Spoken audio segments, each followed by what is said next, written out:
Let me ask you one question. You are learning C programming, writing code, solving problems, but still feel confusion. That's because you're missing one thing, DSA. And trust me, without DSA, coding is just a trial and error. So in the next 5 minutes, I will give a complete roadmap step by step. First, let's simplify DSA. DSA has two parts. First is data structure and second is algorithm. Data structure, how you store data, and algorithms, how you solve problems. Let's take a real example.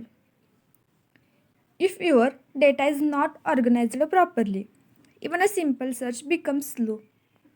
That's why companies focuses on DSA, not just coding. Now, let's talk about the foundation. Core data structure. First, arrays. They store elements in a continuous memory, simple but powerful. Second, linked list.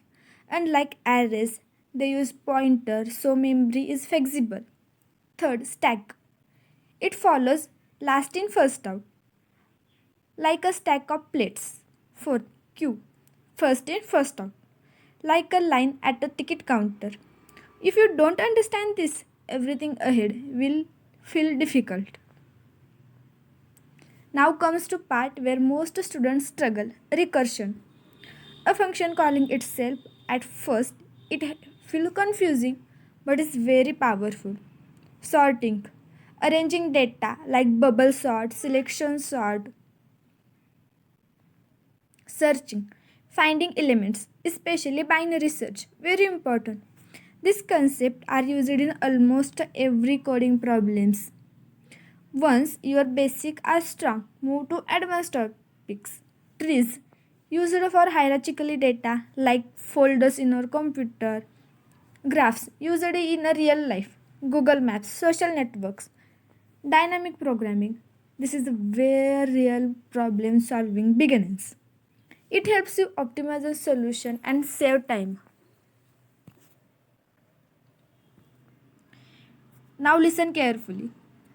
This is the mistake most students make. They randomly start topics and get confused. Instead, follows this order. First, arrays, second, linked list, third, stack, fourth, queue, fifth, trees, and sixth, graphs. If you follow this, you are learn faster than 90% of students. So, now you have a clear roadmap, no more confusion, no more random learning. If you are serious about coding, start today and follow for more DSA videos, important DSA programs in C.